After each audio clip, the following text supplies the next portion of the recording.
Welcome to the Spiritual Freedom Support Call number 32. How is everyone? I know that we have at least one person. Wait. Hi. Can you hear me?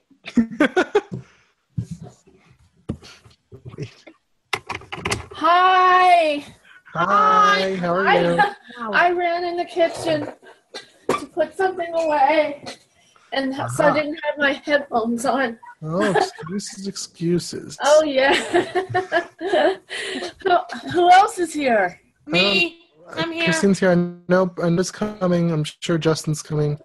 I have no idea who else is coming. I had some really amazing friends for my birthday today, and they gave me the most just amazing dinner. Really? I wonder who that was. I'm really original with all my adjectives. Amazing friends, amazing dinner. It was vegetables and meat, so many incredible vegetables. I'm so glad. And the meat was perfect, and the curry was perfect. It wasn't too hot. It was I've curry. never had Thai food. Me neither. Oh my God, you should I didn't know try what you it. wanted. They had like beef, they had chicken, they had pork, they had seafood. I know. You know, Pork. you know what's good about it? Of course it's like Chinese, it's Asian, but it's got a definite flair, it's a whole different way of cooking. I would try it. It's more interesting actually than Chinese.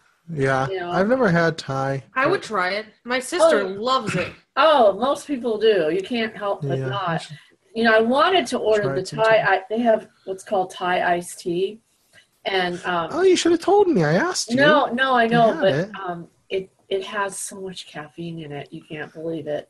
I would have been hitting the ceiling, and then I would have had a huge down. And it's also got a lot of sugar in it, and I didn't want to get the anxiety going again more. Right. I miss it, and I used to have it all the time. And what they put is in not fresh cream milk, but what's that other kind of milk they have? Carnation. It's in a can. Oh, canned milk or it's that condensed? Sweet kind of condensed. Yeah, they use condensed milk in it, which really it's very, very milky. It's like a milkshake. Yeah, but it was awesome. I ate all the rice and all the stuff, but it had a lot of sauce, curry sauce. So I'm going to use that and get some other rice and put it over rice. And so that's awesome. And I can have almost another meal. By the way, can you hear both of us okay? I'm just gonna make perfect. sure we're both pretty good. Awesome. Right. Yeah. Christina, is it still too loud for you? No, you're fine. I don't know what happened. I have it the same as always, so I don't know. I just here they are. So it was when the guy came to the door, he was kind of confused, and he said, "Well, I need to see your ID of your credit card." And I'm sorry. You know what? They always say that. I know. I explained to him what it was and that it was cool, and he's like, "Well, they're really afraid of fraud, And I said, "Do I look like somebody who's committing fraud and trying to get a Thai meal?" And look. Hi, Brenda. Hi. I'm gonna go ahead and mute now. No problem. So go ahead, Fran. Oh, there you go. Hi. Hang on. Hi, Justin. Hi, Justin. How you doing? He's always there you go. There. I'll just keep repeating myself till he answers. And he's always from far away. Off from the depths. Anyway. So what were you saying? Yeah, what were you saying, Fran? Oh, I just so he was okay with it? My driver's license. I said, I'll give you my driver's license if you want something, And he's like, yeah, just anything. And I said, okay, here's my name. Which isn't even in my name, so I don't know why I've always had that before, where they always say, oh, you have to show your credit card when they come. And they've never checked. Obviously not that. I always just sign the slip. They always just come and, but they'll always tell it, Pizza Hut. When we order pizza, they always say, have your credit card available. Yeah, I guess they never check it. They didn't used to do that, even with pizza. With pizza. Yeah, who knows? And I remember a couple of years ago they weren't checking like that. So he took my driver's license. It was fine. Well, that's good. Yeah. That's awesome. Yeah. So, Justin, how are you? Fine, how about you? How you doing? I'm good. I'm really good today. I'm really good. Yeah, everything's really good. So, and then I have banana cream pie. Yeah, go ahead. Yeah. Is it okay to announce what today is? I won't say. It's okay. Today is Fran's birthday, so happy birthday to her. Happy solar return. Oh, spring equinox. Yes, happy equinox for everybody. In Aries. Aries. Aries. The beginning of Aries, like the new season's birthday. Yeah, it's rebirth. That's what Archangel Michael controls this quarter. Oh, does he really? Hey, yours is exactly 6 months before mine. Mine's on September 21st. I know. All the 21st people are good. What's all these 21st people doing right here? Plus, 21 is a really good number in numerology because it adds up to 3, and 3 is a really good number. Yep. Yeah. When's yours, Justin? Happy birthday, Fran. Thank you, Brenda. May 4th. Oh, May 4th. I should know that. In the middle of the Taurus fields. That's right, Taurus. Yeah. When are you? When is Will's yours, birthday was the 18th. Oh, that's cool. When's yours? Will's birthday was the 18th. Oh, okay. Will's birthday was the 18th, and mine is June 27th. Oh, who's Will? June 27th. My boyfriend. Oh. And yours is what, April 21st? June. June 27th, she said. Oh, Cancer, right? Mine's in April. Mine's April 4th. Yeah. Let's see. So we have 2 Aries, right? Because Christine. Mm-hmm. Yeah. A Cancer, a Taurus, and a Virgo. Let's see. Earth. We've got Earth, fire, 2 Earths, a fire, water. water. Now we need an air. We need air. We do not have an air. We do not have an air. Well, if PK comes, we'll have to ask her when her birthday is. Yeah. So we've got an Yeah, I was imbalance. going to say, we got a couple others. I'm sure there's an air in there somewhere. We've got some imbalances here in the tarot deck. There's some imbalances. Yeah. So I have a quick announcement. Yeah, Christina. Do you remember when you did my reading last week about? Yes. I asked about. I got it. I got the She job. got the job. Okay. Yep. This is good. She got the You job. got it. Yep. This is good. Yep. She got the job. I think I said something about, what did I say, that it may not be worth the effort, but... Right. You said it probably wouldn't happen. But yeah, she got, it was just, it kind of just fell into her lap. She, I'm sorry, you probably want me to tell the story. No, it's fine. Basically, I called, because I knew that this was going to be my last week, as I said last week. Yeah. That this week would be my last week, this coming weekend. Yeah. So I was like, well, I should call the office to see what's going on. So I called the office yesterday, and the lady from the office said, I'm not sure, but I'll call you back as soon as I know. Not 2 minutes later, I believe, right? Was Yeah, 2 minutes much. later, she called me back and said, we want to offer you the job full time. Oh, wow. And I'm just like, I'll take it. Just like, you want to think it over or anything? I said, and so I asked a couple questions. I said, well, do you care that I play that I don't play organ right now? No, we don't care. I just asked a few questions, and the pay is the same as it was. Yep. What about the hours? Same it's hours. The same. It's exactly the same. So it's on the weekend, right? And holidays. Yeah, plus she does choir rehearsal. I get 10 hours every week. 10 hours a week. Oh, okay. Uh-huh. So... And here's the thing the hilarious thing. Yeah, this is funny. That apparently several weeks ago, without her even knowing, they fired the old music coordinator, who was kind of an odd person. And for the last 2 weeks in the bulletin, it said, under music coordinator, it said Christine Oliveras. It said her name, like as though she already got it. And no one even told her. No one told her. No one asked her if she want the job. It was kind of just done. People saw it in the bulletin and didn't say anything to me. And I'm just... They probably assumed you knew. People, because Brandon, I think you and I had the same kind of reading, didn't we? No, I gave her a reading when it first started, and I said I was afraid to be too optimistic because I knew how these things can work out, but I said that it would probably work out really well, and it wouldn't be just for the 6 weeks, is what I said. Yeah. I said it would continue for a lot longer after the 6 weeks. That's cool. Okay, at the beginning, because I know I saw a lot of It was confusion, is what you said. Confusion. I didn't really... You might have read me. I think you were picking up on her energy signature because she was very confused and she was unsure of what would happen. Because I know... Yeah. Yeah. Because I know that when I was looking at it, I'm like, you have a shot at getting it, but I'm not sure if it's worth if it was worth. Well, everything kind of just fell effortlessly into place, and like she's starting, cool. With the choir rehearsals this week. Well, I guess it wasn't worth the effort because it happened. Well, it was worth the effort. No, I mean, it's good. I didn't do anything. I didn't do anything. Yes, you did. You did a lot. You can always change your.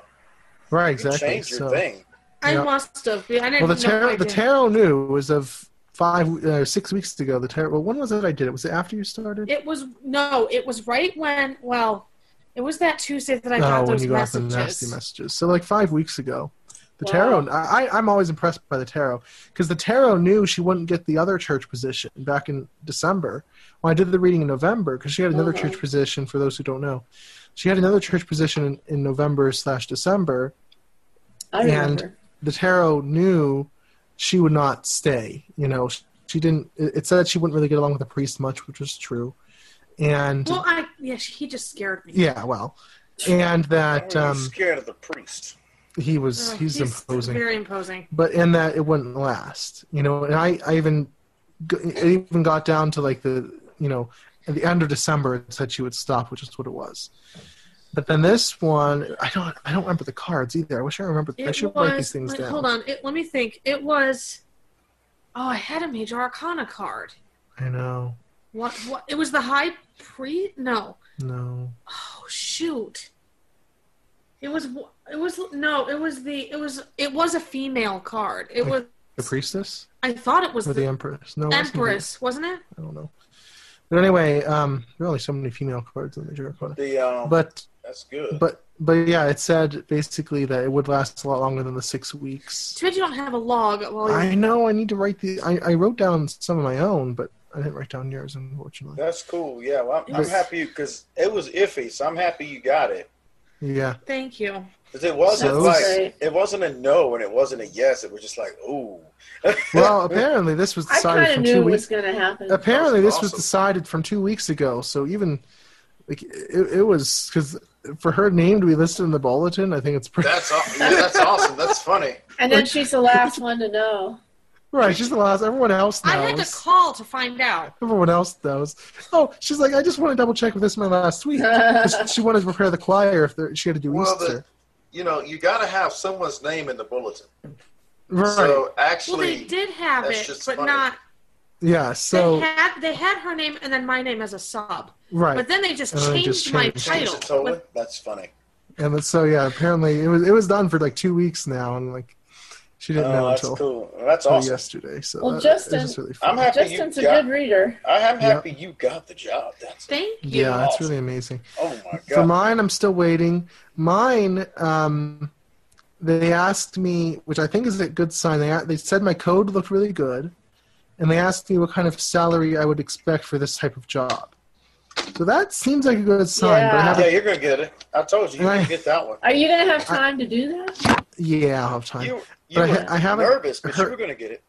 Yeah, I am nervous, but they're taking forever to get back to them. Yeah, they take so long to respond. Yeah. So I haven't heard anything yet. They got back to me Saturday and asked about the salary, and I figure why would they ask about the salary if they're if they weren't interested? So I figure they're interested, but I don't know. I'll just see what happens. Hopefully he hears. I bet you'll get it. I've been trying to work through that. And Brandon, I'm going to use the Thoth deck, so we'll get together and. What's that? I'll buy some business cards. We'll get together and braille them. That'd be awesome. Because I'm just going to get some normal cards. Yeah. I'm not going to get the Thoth deck because I think it's going to be too hard. No, it's not worth it. No. Well, Justin, you did my card. Oh, are you done? No, I don't think I did you. Did I?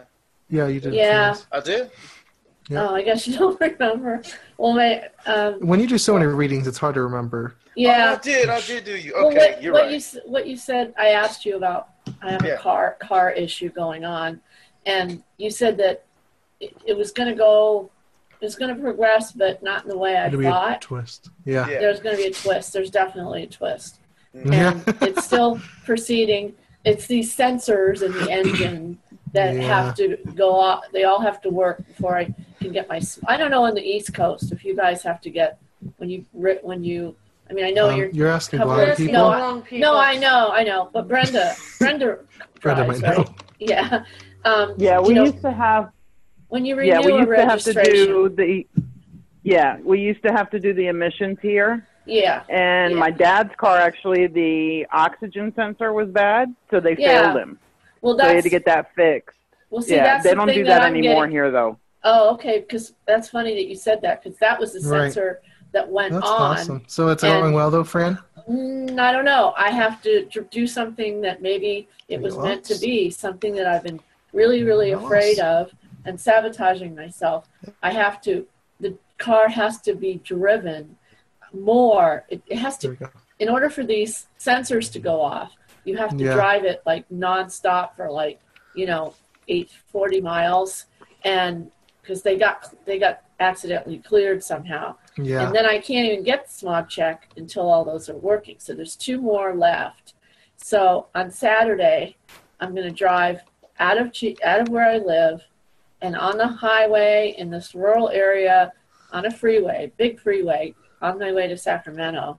And then I have to turn around after about 40 miles or 30 miles and then turn around and go back to Chico. And then Monday morning, then I go back to the mechanic and he scans it again. And if they work, then I can get the smog check. And if they don't, crazy. I don't know what I'm going to do with the car because then I can't get my tags, So I don't know. I can't remember. I can't remember if Justin said it was going to work out. I think he did. Yeah. Yeah, I think I said it was going to. Yeah, I think I said it was going to work. Yeah, it's just a lot of, but it turned out to include something that I've been afraid to do, and I know if I do it, it's going to be a big step for me. So I'm going to do it. I wanted to.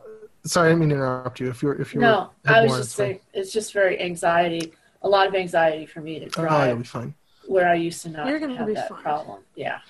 I wanted to mention it. I mean, it made me think. I was thinking about this yesterday, and I'm sorry if there are other specific questions, or we can get to them later. But I had several things to talk about today. But anyway, so we'll do those first. So I was thinking yesterday, and I hope you don't mind when I tell these personal stories because they're meant not to brag about my own situation or anything. It's just about how the law of attraction works, how magic works, and it's amazing to me. But I was thinking about this yesterday about I started working on my our financial situation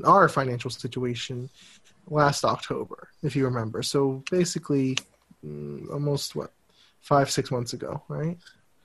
6 months ago. Right. And ever since then, things have been on the rise. And I've said, because I know a lot of my ideas are very opposed to traditional law of attraction ideas. But for me, they've been really tested out. But you know how I am. If anything, I'm cynical. Yes. Oh my God. Okay. It takes a long time for me to really get okay, that really does work. It's really true. Okay, I'm not going to fight it anymore, So I was thinking yesterday about this, where I was thinking because, ever since October, things have been pretty much more or less increasing every month, okay? And I knew, we had we had a really, really awesome month in December. It went slightly lower in January and February because January I took the month off. Remember, for manifesting, because I felt like I needed time to kind of catch up subconsciously. But it was still higher than it was, prior to all this. And in February, I was focused on the business finances, which increased by itself, but overall, the income was, not as much as before, a little bit before. So January, February was a little bit not as much as December. But I knew that, according to my theory, the subconscious structures, once you do those subconscious structures, you don't go back to the previous level unless something happens that really triggers some big bit of resistance that lowers your comfort zone, your point of homeostasis, right? So that's one reason I knew I wasn't surprised when Christine, like, at least got this temporary job at the church. When it was temporary. When it was temporary, I mean, like with a 6-week thing. And I thought something would have to happen towards the end because I knew it can't just go back to how it was before. I mean, yes, we have the business, we have co-creation coaching, and then we have her stuff, which really helps. So I knew something had to happen because just subconscious structures, it's how it has to happen, and it has to follow through in reality, right? So I was just thinking yesterday, like now we have her thing, which happened absolutely effortlessly, by the way. Like I said, just there was nothing required to be done, nothing had to happen. And in my own potential job that has triggered a bit more resistance because it's really a life changer if that works out, assuming it does work out. Because it's a lot more, I mean, programmers get a lot. But, it made me think about how much all of this really does work, I guess, because our situation today is so drastically different than, most, like the majority of last year. Right, Christine? Oh my gosh, yes. So it's astonishing to me to really look back through the last 6 months or so and see the progress that we've made in that time. Virtually, doubling our income pretty much.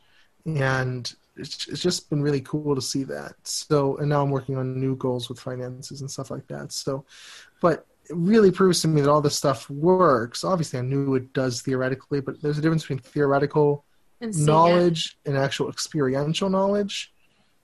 So to actually see it firsthand, to experience it firsthand, and to know we've worked through this stuff. Those subconscious structures are worked out, at least to the next level.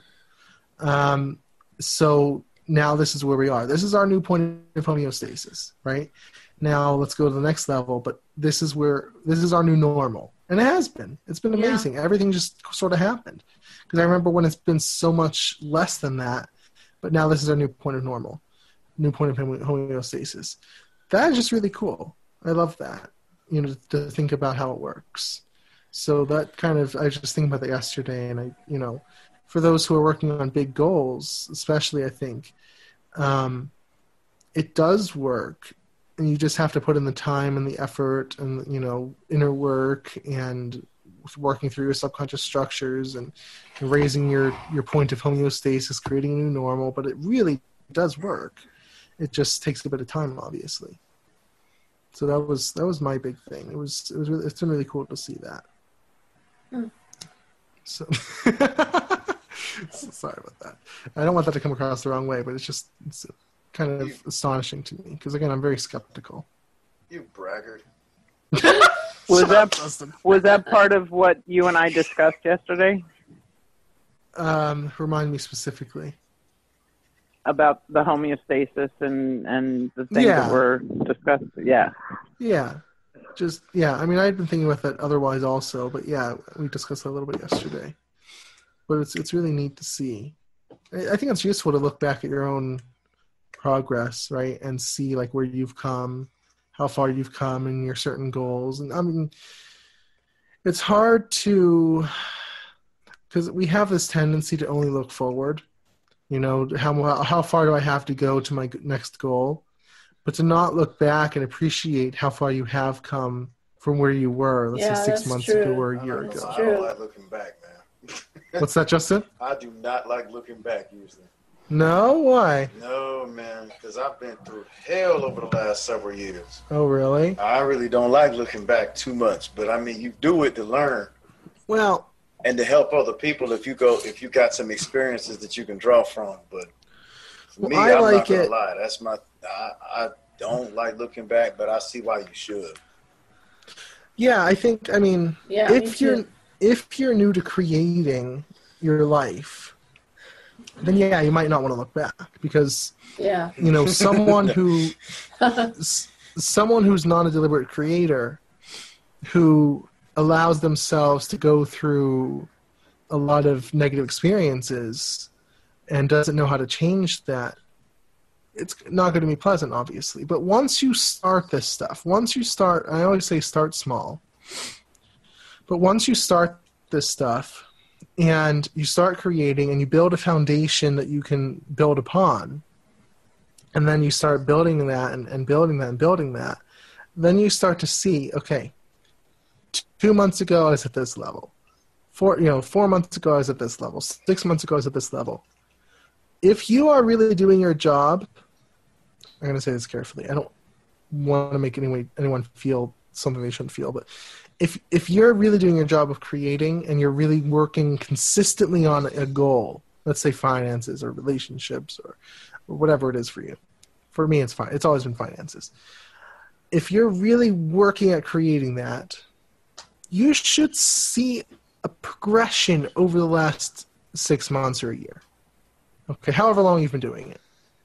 Okay. Yeah. For me now, the thing was, the only reason I actually survived or won or it got to this point was through creation. But I had to keep creating. So when you have to keep hitting a home run and like keep doing that because you're in spots that are very undesirable, like jobs you don't like, or when you're in situations and you literally have to actually create and manifest your way out, you just don't want to look back. but you should. I should. But it's inspiring because hopefully, if you see where you are today and you look back 2 months ago, 3 months ago, 4 months ago, 6 months ago, hopefully today's situation is better. Yeah. If it's not, then something is critically wrong. And that's not a judgment. It's just how it is, right? If you're creating, yes, you're going to go through rough spots. Yeah. But if you're creating, and all this stuff is true, which it is, I've proven that to myself repeatedly, then your place today should be noticeably better than however many, let's say 6 months ago or whatever. But Brandon, yes, you create really quickly, and so I don't know if you're basing your timeline on what you've created. You know what I mean? I don't know. Well, here's the thing now. Okay, but he's actually set in the structures, and he's actually opened his roads in such a way that he just uses them over and over again. So he's built himself to where he can do it. Right. And he's got his own business and whatnot. It's a little different when you're working with other people, but you can still do it. I'm creating a career in the spiritual field. Exactly. Like I can feel it coming. Right, exactly. And it's different when you're not working at all, and you want to work, but you're not ready because you're doing healing stuff first. Yeah, and so there's a lot of there are definitely exceptions. But you have progressed. You have progressed. And you have to acknowledge your progression. You have to still look at that. Yeah, right. I understand. Yeah. What I'm saying is, if, again, I only have myself to compare against and those that I've worked with. But in my opinion, and I guess there are exceptions, but if you're working at a goal, and let's just say it's a next level goal, it's not like anything massively huge. If you're working on a goal and you've been working on it for 6 months and you don't see any progress, and I don't just mean emotional progress, I mean also physical progress, probably you should reevaluate. Probably. Because the universe doesn't require you to, again, maybe an ultimate level goal, that might take time. I've heard of someone who manifested like $2 million or $1.5 million, like a year and a half. That takes time because that took a lot of restructuring, and he just chose to kind of go for the whole big thing at once. But if you're going for like a next level goal, last time I gave the timeline 1 to 3 months, but it can be longer. But if you've been working on something for a significant period of time, not saying weeks, I'm not saying a month. In a month, I'd love to see progress, but it's not always going to be the case. 6 to 8 months. If you've not seen progress in 6 months, even 3 months, I'd start being like, but 6 months, again, this is not judgment. This is just, am I doing something sort of not so useful? If you're not seeing progress in 6 months and you're really working at it, you're just slamming your head against a brick wall. Okay? Because I know how it is. When I first started, I want to say this to you, Fran, I'm not specifically. When I first started working on financial, well, I really started after I started working with Hades in October, right? But I've been wanting to be in a better financial situation for how long, Christine? Like ever. Years. And I haven't been. I mean, I've never really it was never to the point where I was worrying about where my next meal was going to come from or something. But I wanted to be in a better situation where I didn't have to worry at all. Where I could get the things that I really wanted to get in life or whatever, right? When I started co-creation coaching, there were, as I said, lots and lots of very dry months. Oh, God. It was bad. And I was learning about the law of attraction still. And I am obviously still learning. I'm not saying I know everything about the law of attraction. But I was still learning a lot. But, and I was trying to apply that to Abraham Hicks, Richard Dotz, John Kehoe from the Mind, Time, into the 21st Century. I remember those people. Yeah. I was trying to apply all this. Nothing worked. Sedona method eventually, all these different techniques, right? Even EFT. And that Sedona method and EFT are kind of cool, though. They are. And they can work in the right context. Yeah. Just the Sedona method, their philosophy leaves something to be desired. But if you use the technique by itself, it's amazing. Yeah. But the philosophy where you have to let go of everything and not even wonder about whether the goal is going to happen or care about the goal, that I can't agree with. Yeah. I also don't have any patience for that one. Well, it's great when you just need to relax, get rid of resistance, and refocus. Right. It's awesome. Great. Then Sure. It's like, oh, this is great. Sure. So what I'm trying to say is, all through that time, now we started to see some progress early last year, but it was intermittent. It wasn't deliberate. Okay, we had some up months, and then over the summer we had really down months. It wasn't until I had that breakthrough about why I wasn't making more than enough money, which I've talked about before. Basically, I wasn't making more than enough money not because I didn't think I was worth it. That was part of it before, but mostly because I let go of the tension once I had enough. And so it stopped, right? And I've talked about this before. Once I had that realization and I changed my approach, everything shifted. Oops, sorry, that's my Apple TV. Everything shifted after that. So I know how it is to be doing this stuff for months and not see any progress.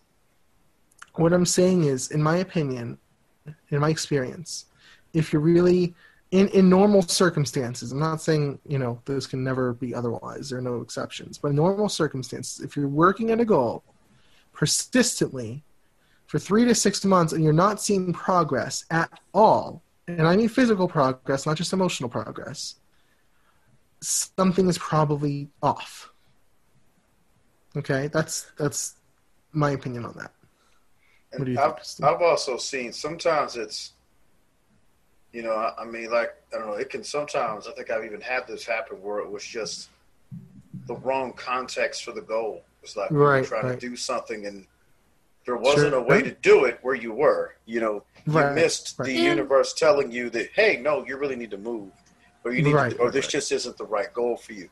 Yep. Sometimes that's it. And the thing is, I've noticed in law of attraction circles, you never hear people saying sometimes the universe says no or turn left.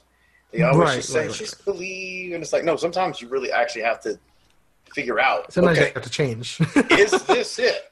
I need to change. Right, yeah. Right. So. And then there are the people, and I'm guilty of this even today, of blocking their goals or their healing or their whatever. And I'm talking about myself because, with certain things. And, if you want a goal, any goal, you have to try to be as wide open as you can. Right.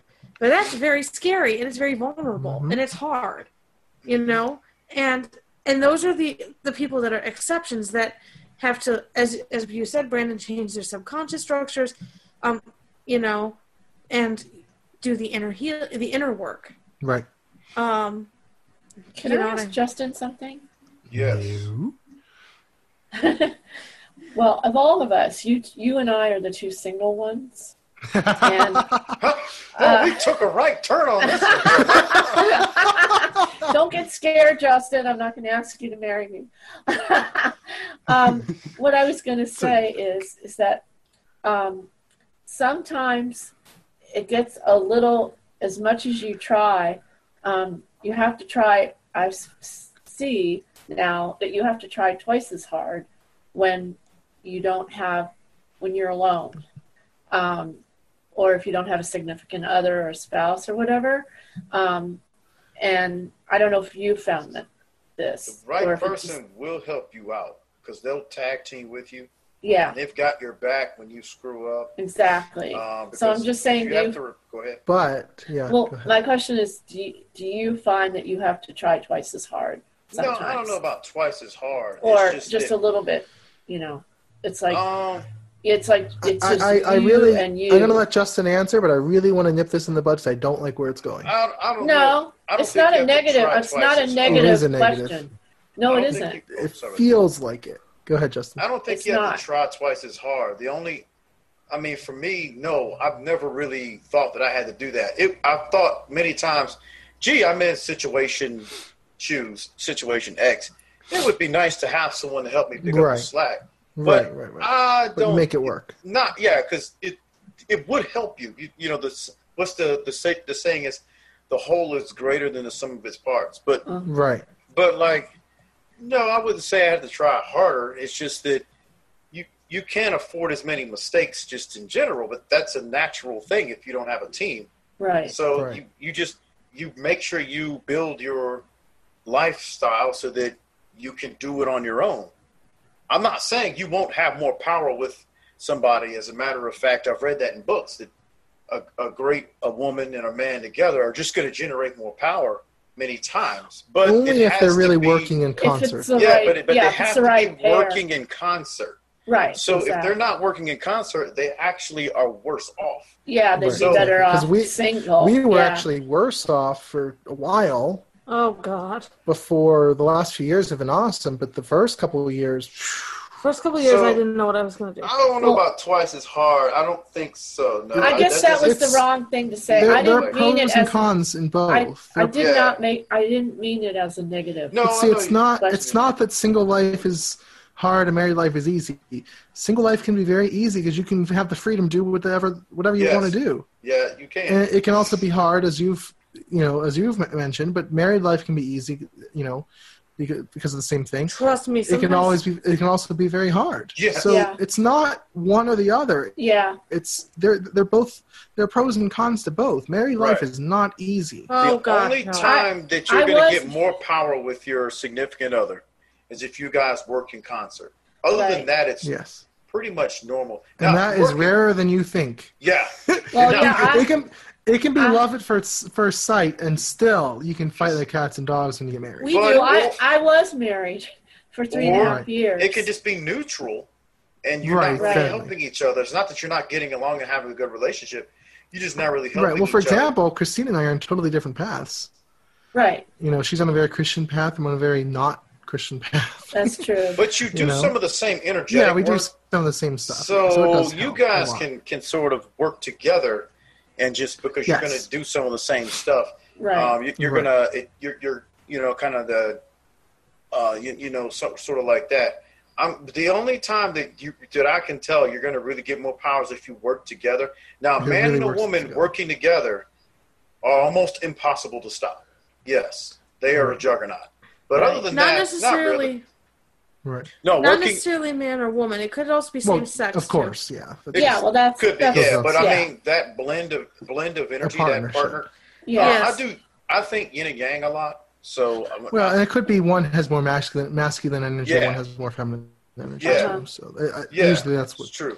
I just don't want people getting hurt. Right. Well, So I think I was just going with that because we were It makes sense. But you know what I found that was interesting about marriage or about partnership, and this is pretty neutral. I think probably pretty common for everybody, is that you may be on different paths, and you may not even be destined to stay together.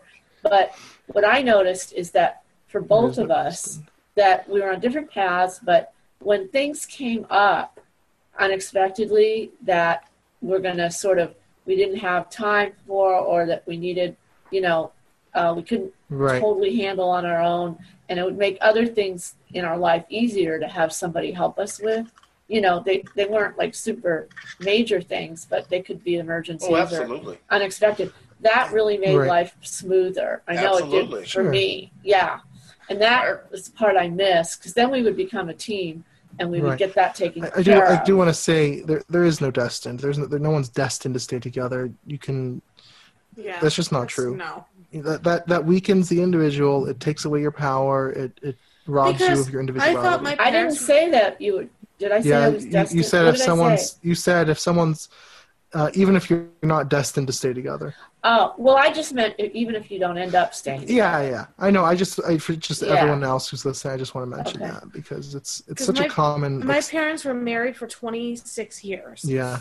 And I thought they were going to stay together, but they didn't. They outgrew each other. Mine were married for 25 years. Because people talk about soulmates and people talk about twin flames. Stupid.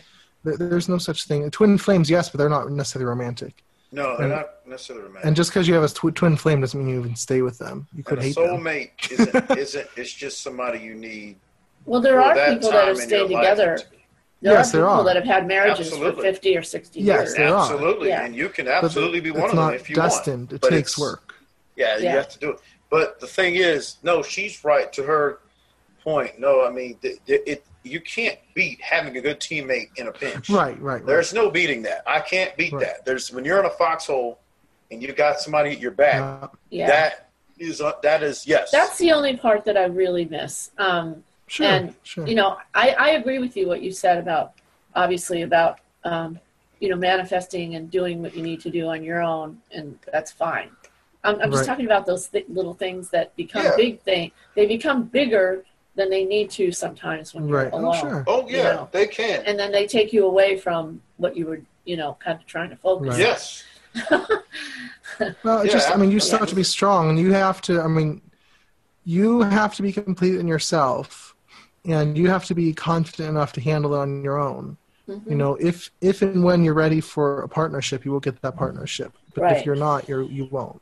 Right. But back to what I was saying before, again, I really honestly think that everyone needs to really take an honest look, because I know people who have been working on something for years or a year or 9 months or whatever.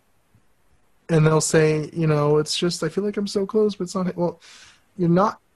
There's something wrong, because if you were doing the right things, it would be happening. You would see progress. You would see signs of it, right?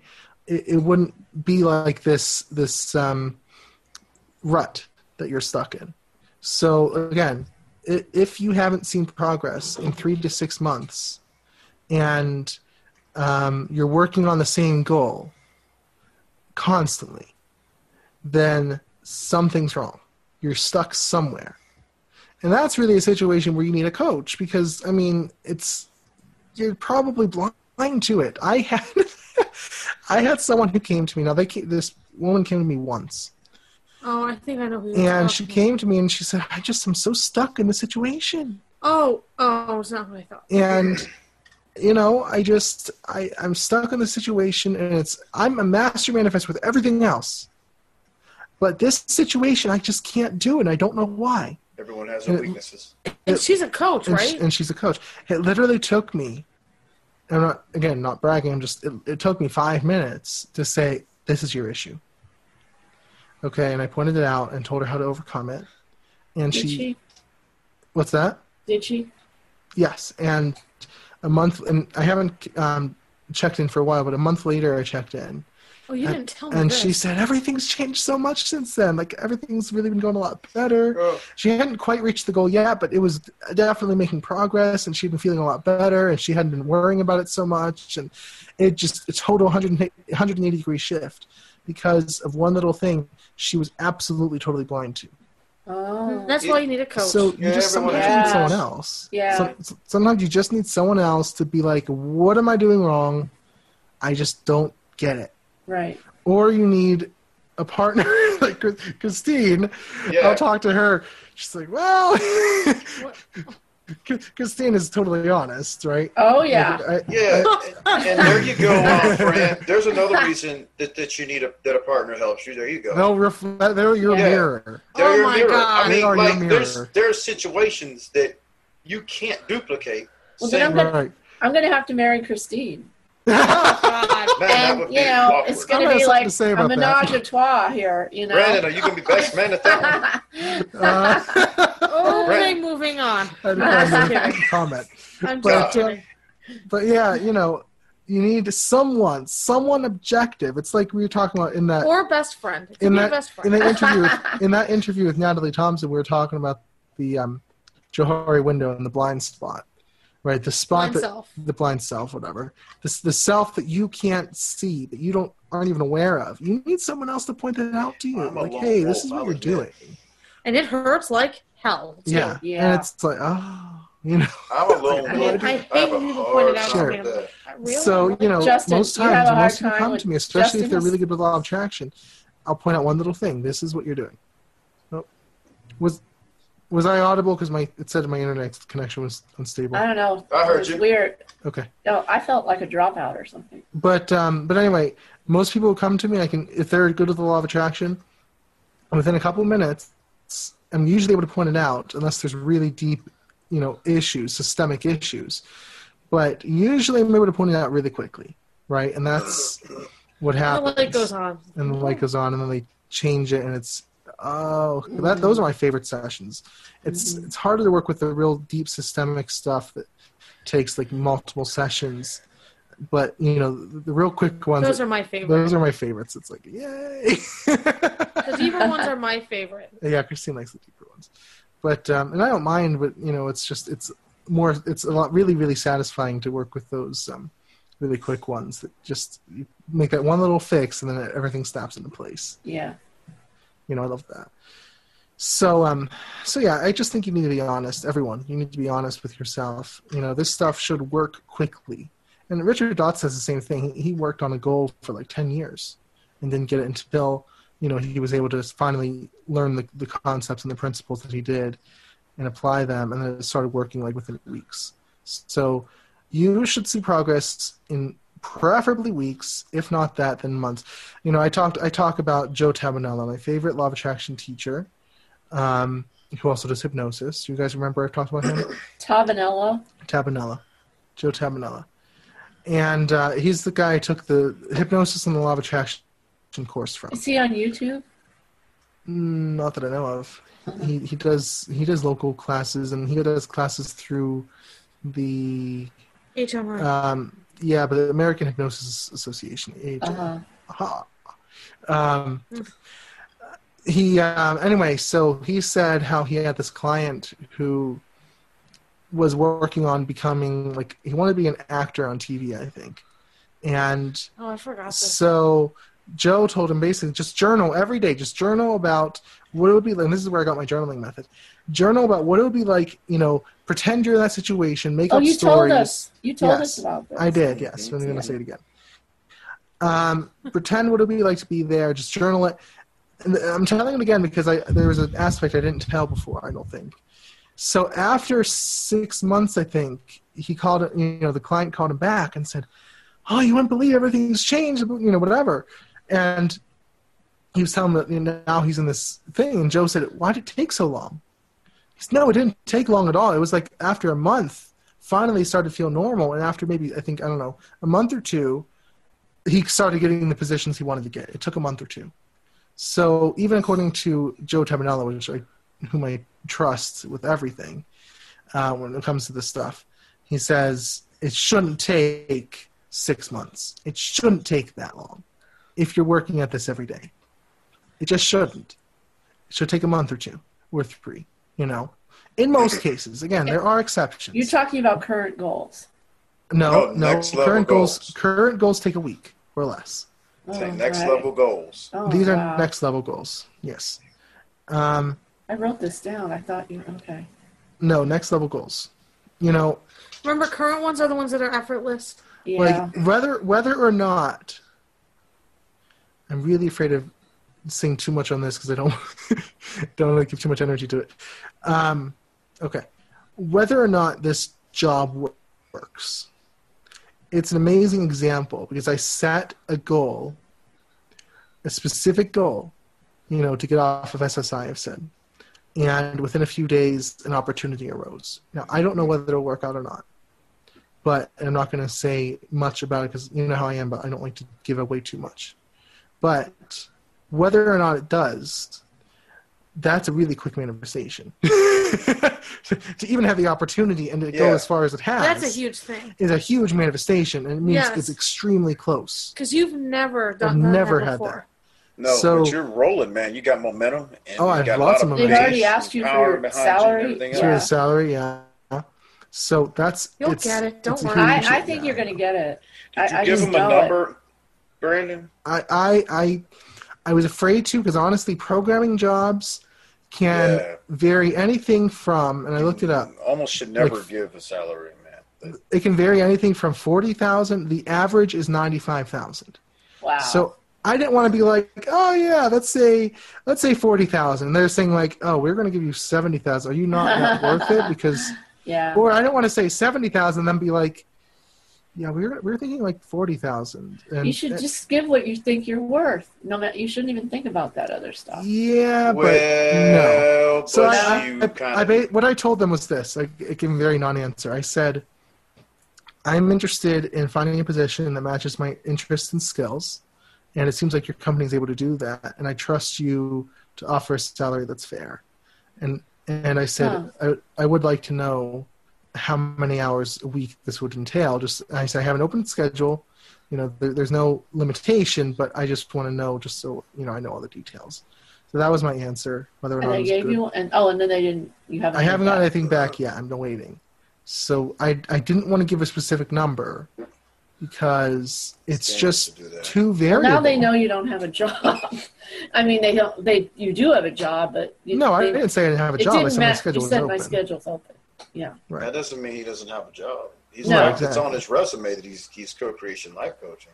Right. Right. No, I meant another programming job, but I guess that doesn't matter. I always thought that programmers, but you're so in demand. That's one thing I wish I could have done in college is be a programmer. Yeah, oh my me too. I don't even have a college degree, and I've been doing programming since I was 11. But you can still learn. Never done it. Can't people? I've heard that even older and really young people can learn. Oh yeah, I've been working on it. You don't need a college degree. I think it's stupid. I got a mental health degree, and I'm sorry, Justin, because I know you got master's degrees. So I'm not trying to offend, but for me, it didn't do a thing. Right. I barely learned anything. I'm just like, I'm not going to use this.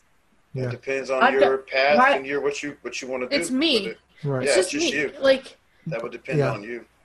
And I learned some stuff, but I'm never going to use it. My bachelor's lasted for about 6 years. Did you get a bachelor's? I have a bachelor's. Who? Christine. Oh. Me? Yes. Yeah, she did. I got a mental health and human services degree. Bachelor's? Yes. You go for your master's? She did not. Nope.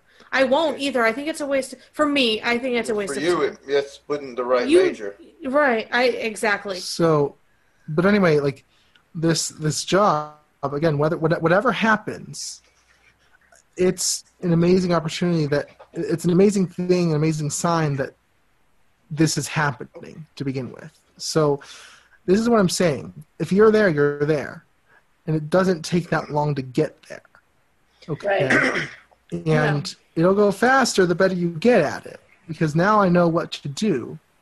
And so now it's pretty easy. I'm not saying there are no challenges, but now it's pretty easy. But Brandon, even if it didn't work out, something better else would. That's what I told Christine that in December when she didn't get the church job. I said, Christine, this isn't it. There's a shift. Something else is going to happen. Right. It did. Maybe you're not a match. Yeah, especially if you use the same kind of manifestation channels. Oh, yeah. It's exactly. I just got the ability to go to the convention this summer. Right. There was a meeting on that. It was 10th through the 15th. There was a meeting on the 14th, and I asked my supervisor, I said, so this is professional development. Can I go? He said, well, there's a meeting that day. Right now you need to be there, but it'll probably change. And I put it out, and I'm not saying I did anything because it was just going to change anyway, but I know I put it out there in the wind, and I was about to get a ritual going to do it. And then I found out the day I can go. That's amazing. I had St. Peter cranked up, ready to go. Like, open up roads. That's amazing. Wow. But yeah, so gotta use the saints. This stuff should change very quickly. It is magic, but you need to realize you have this power. So many people, and it drives me up a wall, believe in the objective universe too much. You have to not believe in it so much. This is just current reality. You have to believe more in your subjective universe, and you have to make your subjective universe into what you want to see out there. You have to almost live in your head, kind of. Right. I was going to say you have to take action too. No. Well, you did. It'll come up, yes, because but I didn't look for it. The opportunity just came up. I was literally looking through my dashboard on WordPress, and it was just there. And I said, well, what the heck? What's it going to hurt? Yeah. You don't do action if you're like, I don't know if I should. Now, I didn't go out there looking for on websites, programming jobs and applying to all these different. I didn't do that. He used to do that and it didn't work. I used to do that. It did not work. I mean, I didn't do that at all. It came to me. It came to me. Right. So no. People that you don't have to apply. We're just saying, you do have to apply. When I first came to Chico, I applied for a lot of jobs. When you're locked in a certain situation, right? It will almost literally fall on your doorstep. Yeah, when you've got the right structures planned. It'll just it'll just come to you. I think I had a little help from a deceased friend, but that's beside the point. Oh yeah, that's right. And maybe because absolutely. Yeah, I did, because the first job at the first church literally happened right on the day of a very good friend of mine's funeral. It gave me chills. Yeah. And now I'm at the church that she went to. Yeah. And then I used to go there too. Yep. It's just weird. So, yeah, definitely. But I think she had a lot to do with it. I mean, I did too. But. Yeah. You have to put more stock into your vision than into current reality. And that's what it comes down to. Right. Something that's just I'm good at doing too is pushing things out of the way, obstacles. I'm good at that. It's like I know people don't talk about it much. Right. Sometimes I notice I'm just good at pushing obstacles out of the way. Right. Like with my energy. Well, and here's the thing. Interesting. I was talking to someone in the comments yesterday, and I said I just can't see it happening. It's just not real. It just seems fake. And in that example I gave with the guy journaling, it seemed fake for about a month. What did? If you're the acting goal that he had, this guy had with journaling, it seemed fake for about a month, and then it started seeming real. Your goal is going to seem impossible at first. If you keep visualizing and journaling and affirming every day, this is why you can't. I don't believe in just ask for it once and let it go. No, it doesn't work. Nope. If you do it, you need to be persistent. If you do it every day, it will become more real to you, and your vision will become more real, and you can start to hone in on it, and that's how it'll happen. But you have to put in the effort. You have to. When it seems impossible, do it anyway. You got to organize your life so you can do it. Right. It's like sometimes you got to take. I've told people this before, and they're like, "I got this and this and this going on." Okay. And I'll take a couple of months, straighten everything out, and then go back to what you were doing. Because, I mean, that might be necessary. Yep. So, yeah, that's how it is for me. But I've seen so many changes in my life because of all this. And I wouldn't have imagined 8 months ago, let's say, that it would be here right now. No way. I wouldn't imagine it. Yeah. That's how it should be. As a creator, you should be creating wonderful new things. You know what, on that note, today's my birthday, and I have been, it just feels like I've been getting these guiding messages that I need to clear out my place, my apartment, get rid of stuff I don't need, and just do a thorough, major, spring cleaning. Clearing. Yeah, it's like a clearing. And then I have the sage, and all that. And that's to Aries is a fresh start, Yeah. Today's the first day of Aries. And so I feel this really strong push, and I'm going to start tomorrow. Start Good for you. Small steps at a time, because I've got a lot of things to clear, and that also clears you emotionally, and it gives space for new beginnings and new opportunities and manifestations, because it gets rid of all those lower energies too. And I think the angels have been guiding me to do that for like a couple months now. And I've just done a teeny tiny bit. So I'm going to really go for it. Yeah. Great. And that's my first step. Well, not anything. When I was in college, we had our own, Brandon and I had our own apartment senior year. And we had to have like the hall meetings, the dorm meetings that you have to go to. Well, basically they told us, they said, keep your apartment clean, because the way you keep your apartment is a reflection of your soul, of your inner self. Right. Do you remember that? Were you there?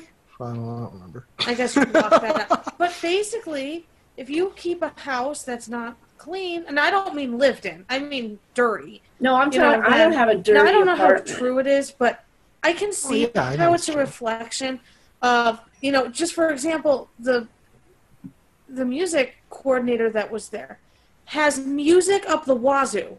Yeah. What? I think we're just, go ahead, start with the music coordinator. So the music coordinator, can everyone hear me? Yeah, you're good now. The music coordinator that was used to be there before me had music piled. It could have been a fire hazard. It was that much. She was hoarding music. Yeah. Because that is the only thing that comforts her. She will not throw out any music from 50 years ago. Wow. Right. Yeah, it's bad. And a friend told me they had maybe 5 or 10 people helping, and it took multiple trips. It's nuts. Yeah, it's bad. And she's also, the kind of person she is, it makes sense. Right. Yeah. Yeah, you have to clean up all that stuff. Yeah. It's harder. I have 2 big rooms. Well, sure. And so things pile up really quick. Yeah. I'm constantly throwing things away, but sure. And I know exactly what I need to do. And and you realize it, and that's a great thing, because she doesn't. She thinks she can keep everything. Oh, right. Yeah. And it's it's hoarding. Really, it's hoarding. Yeah. Oh, hoarding is scary. Oh, oh my gosh, I hate those shows that are all about hoarders. Oh my gosh, I've been to places where people, where their rooms. I have too. It's like a science fiction. I've never been to one. I'd love to go, because I can't see it on the screen. I had a friend that did that. I was in his house. Yeah. It was like walking through it didn't even seem normal, because it was well, it's like a jungle. How do you describe it? It's like imagine like pathways that should be clear, they're just not. Yeah, it's very surreal. Right. And it's such a, I went to a friend's parents' house who was a hoarder, and the whole house had up to the ceiling magazines and newspapers. Oh my God. And you did have to find your way through. Just a regular room became a jungle. And it was surreal. I mean, it was fascinating in a way, because you saw this is from a person's mind. This is what has manifested from a person's mind. And so that was quite an eye-opener. Yeah. So are there any specific questions? Because I don't want to take up the whole time with my stuff. Any specific questions? I think everyone wants to stay tuned to you. I wanted to mention, I've been waiting, I was going to mention it way before this. We kind of just got into a whole bunch of stuff. Christine knows where I'm going. Yep.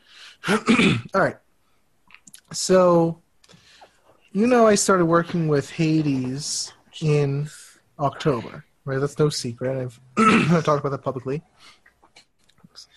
And recently I realized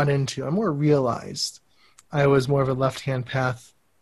I guess magus is what I prefer to use as a term, because we were talking about like witchcraft in last week's podcast. I don't know who else here has seen the podcast from last week, but we were talking about the different types of magic and witchcraft itself. I was testing out the term for a while, but as we said last week, it's really not a term that was ever used in a positive way before like the 20th century. Before the 20th century, it was really just always a negative term, right? What, black magic? No, witchcraft. No, witchcraft. Sorry. Even though this means wise man or woman or wisdom. Right, but it was never used in that way. Never used. So like that. I was playing with that term for a while, and it just didn't really work that well. So now I'm just sort of left-hand path magus. But anyway, so I've been reading this book, The Lords of the Left-Hand Path. Well, you know, and I'm going to say this, and I'm going to kind of disclaim it with, I don't know what's going to happen. But for my whole life, I've always tried to find at least, I don't care if it's a specific group, but at least a subset of a path that I can identify with, right? I don't care if I believe everything they believe, but at least a subset of a path I can identify with, so I know this is who I am. Like we said, remember with labels last week, Justin. Yeah. This is who I am. This is my foundation. And then I have a support system also. I can go to these people, say, hey, this is what I'm dealing with, you know, and I'm on this path, right? And other people who are on the same path. So I've been doing that my whole life, and I've been in this predicament where, especially in the magical sense, witchcraft, like low magic, didn't really work for me because I'm not really into like herbs and natural stuff, right? It's just not crystals. Yes, unnatural stuff. Yes, shut up. I love it. Not really into like herbs and that kind of thing, or like, you know, whatever. That's more me. I do the herbs. I don't really do, not even the Wiccan rituals. I didn't really do. Ceremonial magic is way too structured. Way too structured, okay? And so that didn't, I love Thelema as one of my favorite religions. I love Thelema. From What is it called? Thelema. Thelema?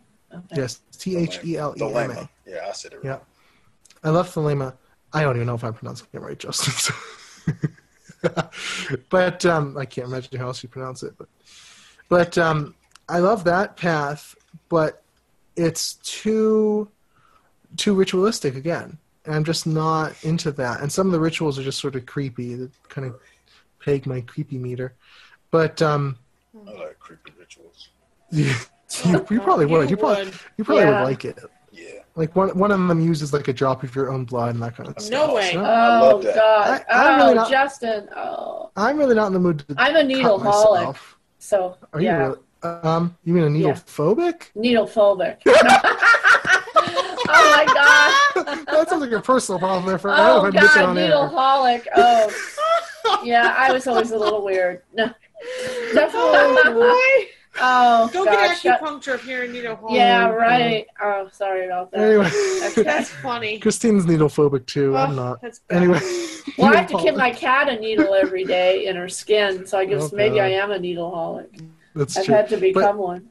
I was never into that, you know. That just seems unnecessary to me. I mean, I get the symbolism and all. I really prefer not to. You don't have it to. It hurts, too. No, but in Thelema, it's kind of one of the main rituals, I think, if I remember correctly. But anyway, so ceremonial magic, like, you know, the Golden Dawn and the OTO, just, I wanted to be part of, you know, something like that, but it was just too structured, and a lot of it was very visual, right, also. And I didn't have a lot of support system of like people I can be like, hey, I don't know what I'm doing. You know, how can I do this? And the tools are very expensive, and I didn't really want to buy all those tools and that kind of thing. Yeah. So that never really worked. I would always try ceremonial magic for a while, and I would do the LBR, the Lesser Banishing Ritual, the Pentagram a lot, LBRP. And then I'd do some other stuff, the Middle Pillar Ritual, and I don't even know what else. But once I'd get deeper... Rosy Cross. Yeah, the Rosy Cross. Once I would get deeper into the rituals, it would just get too much, and I'd be like, this is just so involved, you know? So I never really went very deep with that. And that kind of was always the crux of the issue with magic, because for me, the dichotomy, and it was a false dichotomy after all, but the dichotomy was between low magic / witchcraft and high magic / ceremonial magic with all the rituals and stuff. And neither of them really fit, but I was sort of somewhere in the middle, right? Mm-hmm. So I was reading this Lord's Left-Hand Path, which I really, really love. I'm still finishing it. It's such a long book. It's really You love every word. I do love every word. Things were so hectic last week, I didn't really have time to read. And one of the groups they mentioned, which is the Left-Hand Path group, is the Temple of Set. Anyone, probably not very popular. Anyone ever hear of it? You've heard of it? Set. I know Set. Well, not the Temple of Set, but yeah, you know Set though? Yeah. Yeah, all right, the Egyptian God, deity. snake god, yeah, demon god, of course, yeah. Yeah, awesome. So, wow, demon god. I don't know. Yeah, kind of. He's sort of the same as Hades. Demonic. That's true. It's not the nicest dude you've ever met. Well, so I haven't gotten to that part of the book yet, but he talked enough about it. I think the author of this book is a Setian, the Temple of the Set, or Temple of Set follower. And so he's talked about it a little bit, but I haven't gotten to that section of the book yet. But I was doing some research on what it was about, and it's, that kind of thing. And so anyway, I was kind of, looking into some different like left-hand path traditions, and there's really not a ton of them, just because not a lot of people like to say, yeah, left-hand path. It's just not a very popular label for obvious reasons. But I was looking at it, and the more I would read about it, I was like, that sounds like me, because it's like individuality and freedom, and they give you the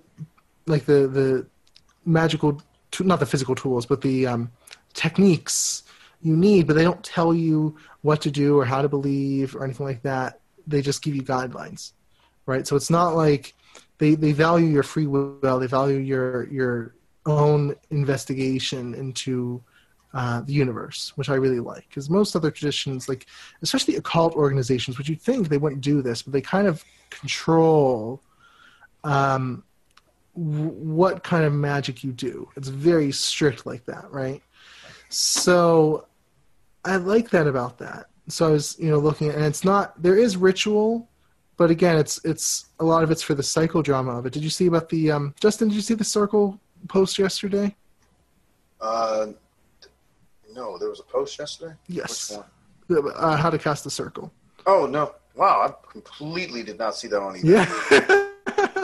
I've been keeping up with the other one about speeding up manifestation. No, it's fine. I don't think I saw the email. It came out.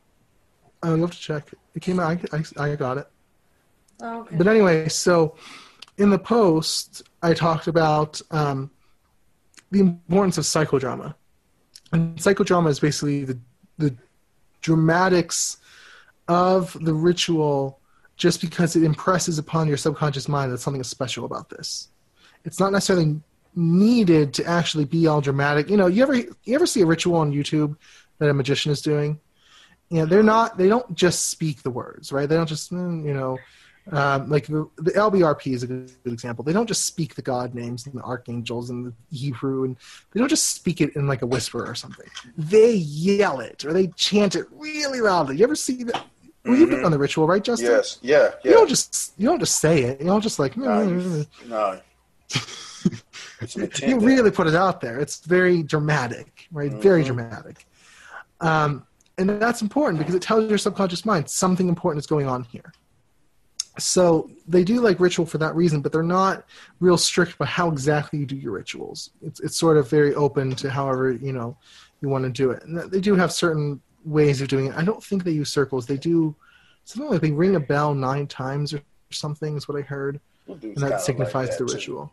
Sort of adaptable. Yeah. So it's very flexible, right? So I was reading into that a bit, and out of, like I said, I follow Hades, and so I'm like, well, pretty simple. I mean, Set's also a dark god, so out of curiosity, I'm like, all right, I'm going to reach out to Set, okay? All right. I'm going to reach out to Set and see what happens. All right. So reach out to Set, and I hope I'm not freaking anyone out.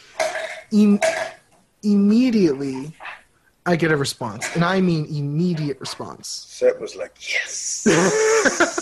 Now, when I say response, I don't mean a subtle tingle or a nice warmth or anything subtle. It was an immediate, punch back. Like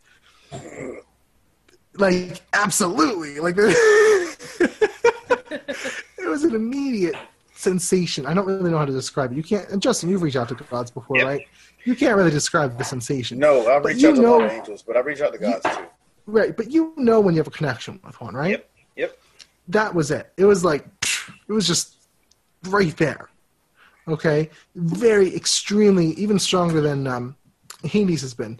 Extremely strong connection, like palpable, all over my body. All right? So I'm like, okay, that's interesting. You know? And you don't, obviously, you know, you don't want to ignore something like that when that happens. And I got to thinking, okay, they're both sort of darker deities. What if they're sort of two aspects of sort of the same? Because they're both dark. I mean, you know, you have every culture has some of the darker deities, right? Where's Hecate? I'm sorry? Where's Hecate for you right now? What do you mean? You still call her? Yeah, but it depends. I've never been as close to her. I've always been closer to Hades. Oh, okay. I was away for a second, and I missed the second one. You said there was Hades, and who was the other one around you? Set? Oh, Set. Okay. Yeah. We were talking about Set. Yeah. Did you hear about the experience? No, I missed it. I had to run in the other room for a minute. No problem. I was saying that, you know, I connected to, I just thought, you know, just for the fun, I'm going to just, not the fun of it, just to see what happens and what's really behind this. I've never really worked with Set or Egyptian mythology at all. I love Egyptian stuff. Do you? I reached out to Set. I said, all right, Set, you know, if this is something that's sort of worth pursuing, you know, let me know. And like I said, I get an immediate, like, stronger than you can imagine response. Not just a subtle tingle or warmth sensation, or like an absolute. You can't really describe it. Just an absolute whole body sensation that lasted for hours, not just a few minutes. Hours. Wow. Was it unpleasant or pleasant? No, it was overwhelming, not unpleasant. It was Set. That's what it was. See, I don't know Set, so he's a darker, not darker. He's a dark, very dark, man. Very dark deity. Egyptian deity. So anyway, my theory was, you know, I've always been drawn to the Greeks. So what, you know, you think like there's many ideas about how gods work. What if, you know, every culture has a dark deity, at least one, right? And what if Hades and Set are sort of from the same sort of aspect of dark deities in general, and one led me to the other? That's a very strong possibility. Mm-hmm. So I've been kind of tentatively calling on both, kind of transitioning to Set. I'm not really sure yet. But checking out Set for a while, seeing what his energy's like. I like his energy a lot. I like his energy. Of course you do. Of course you do. I just thinking it. Anyway. I said it too. Yes, you did. I like his energy too, but I mean, like I like Archangel Azrael and Camel and some of those other ones that are darker and vicious and things like that. Did you say Gabrielle? No, Camel and Azrael.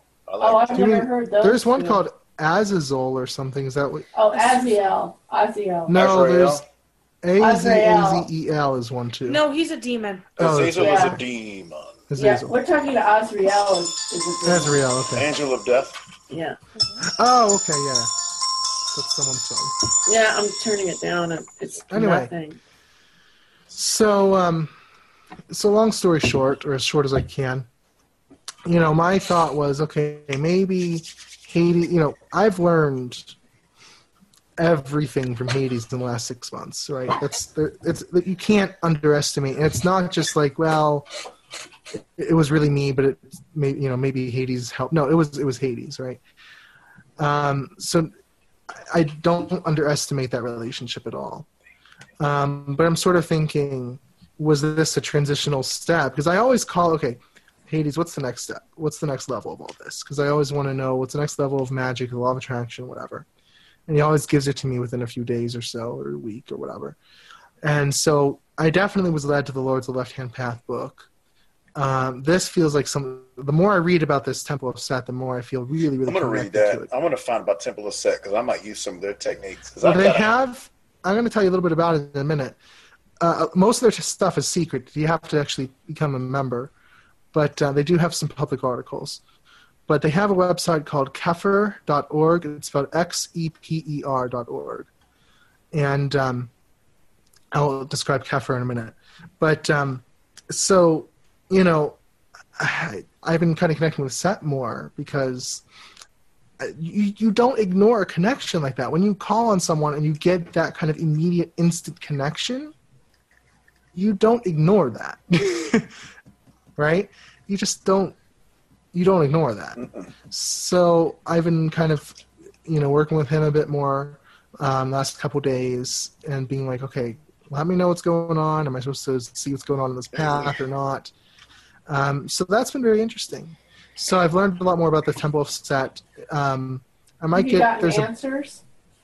Oh yeah, there's a book I might get called. It's a 2-volume book called The Temple of Set. I might get the first volume here soon after I finish this book, The Lords of the Left-Hand Path. But just to let you know, I've been working with the planets in magic. I love. Have you? Oh, that's awesome. That's interesting. So I'm very, very fascinated. Now, the thing, what really got me about it, because I read. Okay, let me give you a short. Okay. Assuming there's interest, I'll give a short history of what the temple is. Oh, there's definitely interest. Go ahead. Okay, good. That's all I care about. From me, at least. So, okay. I want to say, and I gave Christine the same warning, a lot of this stuff, Left-Hand Path, is not it's not evil. It's not. It's about the self, right? So a lot of the stuff, it might trigger some people to be like, that's weird, but it's not. It's not like it seems like it is. So the guy who started the Temple of Set was named, his name is Dr. Michael Aquino, okay? And he was in the military until about, I think, in the late 60s, maybe 66 or 69, I don't know.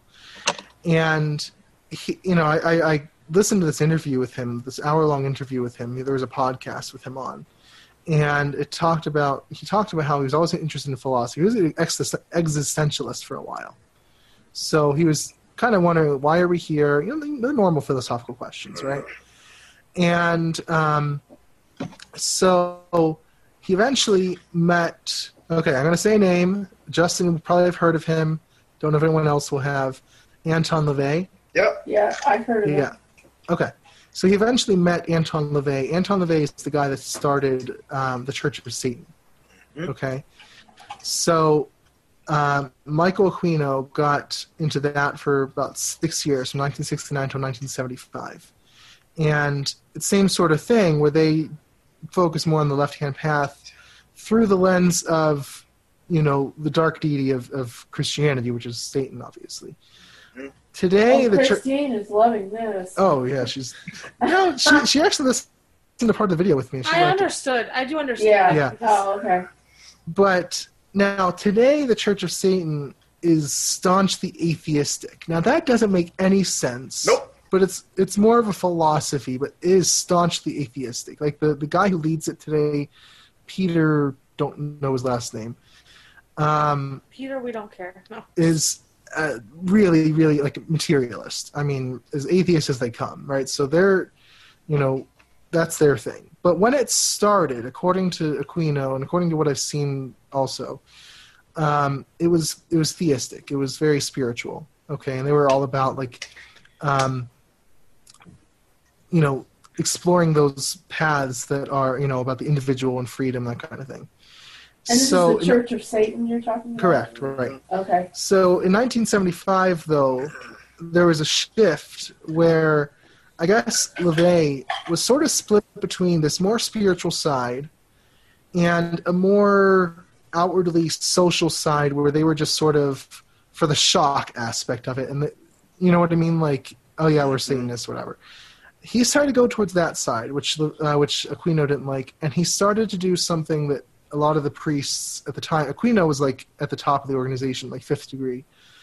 A lot of the priests disagreed with, which was LaVey started to, the only qualification you need to become a priest in 75 was to give enough money, basically. It was a cash base. You had to buy the... Right. So that led to a big schism. Aquino and 30 priests or so of the Church of Satan split off. And that's how that happened. So in 1975, it was the summer solstice. And Aquino was sort of trying to figure out, he did a ritual to try to figure out what's next. Like, are they going to start another organization, like similar, but just in a spiritual aspect, or what are they going to do? And Set came to him, which he's not an Egyptian guy. He wasn't an Egyptian guy. He wasn't really familiar with Egyptian mythology, but Set came to him. And basically he channeled this work called, it's very short, called The Book of Coming Forth by Night, which is a really awesome title. There's one called Coming Forth by Day, so that's interesting. I've heard of that. I don't know what it is. I was trying to search for this book. Oh, well, that's creative. Yeah. Okay. It's what? That was way before yours, though. That's Coming Forth by Day. Right. Yeah. I think it must have been a play on words then. Yeah. Right. So, The Book of Coming Forth by Night, which I just love that title, and it's sort of the whole manifesto of what would become the Temple of Set. It was, he didn't know he would start something at first. It was just sort of about this new eon of Set, and what I love is it based itself off of Crowley. If you know about Aleister Crowley, in 1904 he had his own channeled work, the Book of the Law, in Egypt, and his was based on Horus. Mm-hmm. So this was basically, I don't want to say based on, but it recognized that work and said that had its place. This is now the new eon. Okay. So, I'm sorry, I'll have this up in a second. So basically he showed like the other priests, the other, I guess, ex-priests, like, what is this? Like, it was an automatic writing. It was a channeled work. He said it wasn't like he was trying to look for words. It was like it just burst out of him. Okay, so he didn't know really what to do with it. So he showed a lot of the other guys, and everyone kind of said, this is something. So they started the Temple of Set, and it went from there. And their major thing, what I wanted to get to, so the word of the eon for Crowley was thelema. Thelema means will in Greek. And so it's about the true will and that kind of stuff. For Aquino, the word is Kepher. X-E-P-E-R. It's an Egyptian word that means becoming or to become.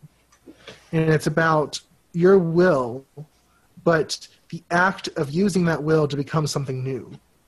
And that's kind of, I identify with it so much because it's kind of what I've done. It's kind of what I relate to. It's kind of what I've taught for the last 6 months, making something new of yourself, creating something new, not just going with the old reality. So I really, really identify with this word. That's why I love it. It's about creating something new of yourself, being an individual and following your own path. And that, there's so much more to it, but I love that, right? And synchronicity and that kind of stuff too is all involved in that. So that's kind of what the Temple of Set's all about. That's where it came from. But it's not, like I said, it's, from what I have seen, it's all about the freedom of the individual. They do help you. They have a lot of, guidance about how to do ritual and stuff like that. They give you the keys, but it's sort of very self-initiative, based on self-initiative, which I like. And you don't have to travel there, because that's the thing. I've checked out magic orders in the past, and you always have to travel there to get initiated, right? But it's based on your own self-work, and you do correspond with them, and you get access to, everyone else in the system, but it's based on your own self-work. You don't have to go anywhere. You don't have to try to, because we're in Olean, nothing's around here. I mean, I saw a Christian magic school where you didn't have to travel to, though. Really? Yeah, cool. It's got a lot of different orders to it. Tell Christine about that one. Knights Templar. There's all kinds of stuff. You can be a daughter of Sion. There's all kinds of stuff you can do with it. Right, and that's what I want, because here in Olean, and Fran, you'll identify with this, there's nothing. No. There's nothing. There's nothing. There might be something, the closest might be like Rochester, usually not even that, though. Usually it's New York City is where everything is. Well, Sacramento is the closest here. It's an hour and a half away. New York City is 6 hours away, right? Yeah. Oh. New York City is like 6 hours away. And Buffalo's an hour and a half. Rochester's 2 hours. Right. What am I going to do? Hey, super Catholic father of Christine, can you drive me to this temple where I can get initiated? Right. Thanks. What kind of temple is it? Oh, Yeah. just a temple. Don't worry about They do magic and stuff, Yeah. My dad wouldn't care as much. Oh, sure. Yeah. When he knew I was an You occultist, see the he name freaked Satan, out. that would be it for him. Well, no, they don't consider themselves Satanists. The Setians don't. So They don't. It's Okay. based. Well, no, they don't use the Christian mythology because they're like, okay, the Christian they're Satan. Egyptians. Right. And the reason is that I heard the Christian Satan is only about rebellion, which is fine, but it's incomplete. The Egyptian Set is not only about rebellion against order, but it's also about individuality and becoming. It's kefir, becoming your own. Yeah, they're a totally different pantheon. It's just not the same. Right. Yeah, I understand. They are related. They're similar, and but they're not. Yeah. They're like why should we use a symbol based on Christianity that is outdated anyway? We're Egyptians. So what you're saying sounds like you're saying goodbye to Hades. Well, I don't know if it doesn't feel like a goodbye. It feels like a next step, next level, like a superset, not a, you know what I mean? But he'll be okay with, you don't think he's going to... That's why I've been kind of exploring it. It doesn't feel like it. And that's why I've been being very careful because he's taught me so much, but it feels like they're both dark deities. They're both, in their respective pantheons, they're both on the dark side. Right. So it feels like to me not I'm going to replace one with the other. It feels like this is the Egyptian Set. There's evidence of him from like back to 5000 BCE, right? It's very, very ancient. So it feels like more of a superset, more of a, okay, this is where all this other stuff came from, rather than a replacement. Mm-hmm. It's not a totally different energy. It's stronger for me, but it's not a totally different energy. It's just kind of an aspect, of each other, if that makes sense. So that's where I am. I'm looking into applying. You're supposed to fill out an application and mail it in. I'm asking them if I can do it electronically because I'm like, I can do it, but I don't know who I'm going to ask to help me because it's sort of private. You do run into that kind of problem with what we do. Is like you're like going, I can't ask this person, can't ask that person to do this. Yeah, like what am I going to do? Hey, Christine's mother, who's also even more Catholic, can you help me join the Temple of Set, please? No, I'll give you an exorcism. Right, so like... Who's God, ancient Catholic... yeah. We do have a friend who... I wish I was there. We do have a friend who I think would help, who is a witch. And I bet she would help, because she worships Anubis. Anubis? Anubis. So you'd tell Christine's mom, do not look this up on Google, but help us out. Well, she's not a computer person. She's not a computer person. But yeah, so I'm like, who am I gonna? So what do you need the person to do? Fill out the application, and I have to write a cover letter that is an introduction to me, and I have to print it out. I don't have a printer. And the application is a PDF. I have to print that out and fill it out. It's a very short application. It's email, phone number, address. If you have your website, if you have one, that kind of stuff. It's very simple and short, but still, I have to get someone to do it. Oh gosh, they'll be checking out your site. Yeah, well, I hope that you're okay with it. But did I help you do the application? I doubt it because. Because I'd want it to be sent from here because the return address, I want their response to come back here. But could I send it back to you? Like by computer? Send it back, open the letter, then re-letter the letter. Only as a last resort. I'm gonna. Because I have Word also, Right. I'm gonna ask our friend who's a witch, like I said, see if she has a printer, see if she can do it. I'm going to wait for them to respond first. I emailed them on Sunday. I'm hoping I can do it electronically. So I'm going to see if I can do it. Tell them you have a visual disability? Yeah, I did. obviously. So I said, I'm visually impaired, and I just, I'd have to get sighted assistance. It might just be a little complicated. So I just want to see if you can do it electronically. And if not, it's okay. So I'll give them a week to respond. If they don't respond in a week, I'll do it myself. I'll find someone to help, and we'll figure it out. So I know it'll work, but so that's my thing. You could probably put it on the subreddit too. They might be able to. What? Put what there? Put your, if they don't respond, you could ask them in the subreddit about it. What can they do? They're not. But if there's a priest that's on there, they might be able to sponsor you and help you do it. Oh, right, yeah. But that's sort of, they want to get to know you more first. Because if you know a priest of the temple, you can get approved automatically, which is nice, but I don't know anyone. Hey, Justin, go become a priest of the Temple of Set and then sponsor me. Give me a minute. This is going to be very tricky. Because I have to fill it out, too. Well, Okay, how about this, Justin? You do it, do as long as it takes, and then use your time machine. Come back to, tomorrow and be like, hey, Brandon, I'm a priest. Okay. That'll work. That'll work. All right, cool. I'll tell them I'm Egyptian.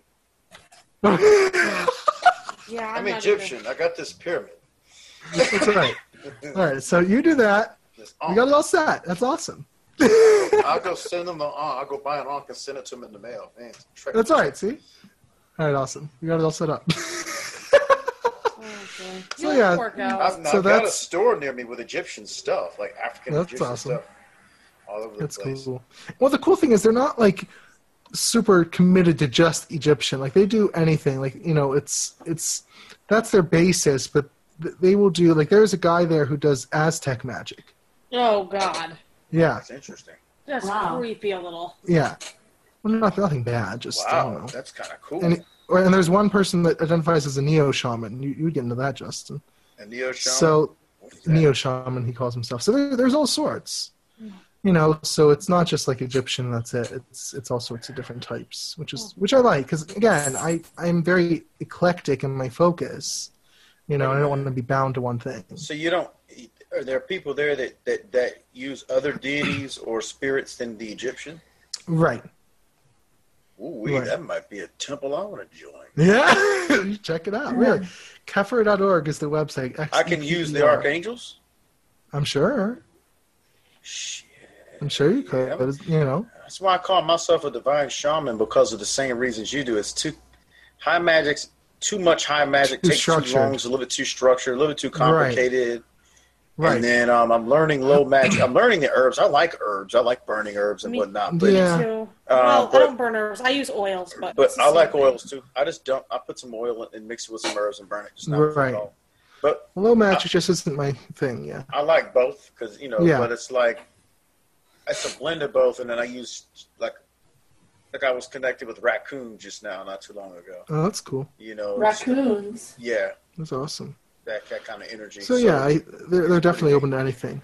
I mean, there's an order of, they have separate orders underneath the Temple of Set that explore different mythologies, different spiritualities. There's one that is looking into spiritual vampirism, is what they said. I read a book. I got a book with that in there. Be careful. No, it's not they don't take anything like that. It's not what it sounds like. It's just the qualities of they're talking about the presence, the aura, when you're in someone's presence and how that feels and that kind of. It was very interesting, actually. Yeah, it's interesting, the vampiric aura. So, it wouldn't be something I was interested in, but they have orders that explore different paths, if that makes sense. So it's not just and once you get initiated, you choose the order you want to be part of, and so and it's set up like a traditional magic order. They have six degrees. First degree is sort of like a if you know of traditional coven layouts, you know how they have an outer court and an inner court.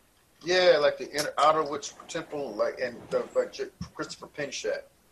Right, the outer court is when you're just sort of checking them out, you're in it but not really, really in it. You're just sort of exploring it. You're seeing if it's right for you. That's their first degree. And then there's a second degree when you're a full member. The third degree and up is the priests and stuff like that. So how are they a priest in that order if they don't use Set or call them the Egyptian? Well, they do rituals, but they definitely do rituals, but it's not, I think they have many different forms they can do.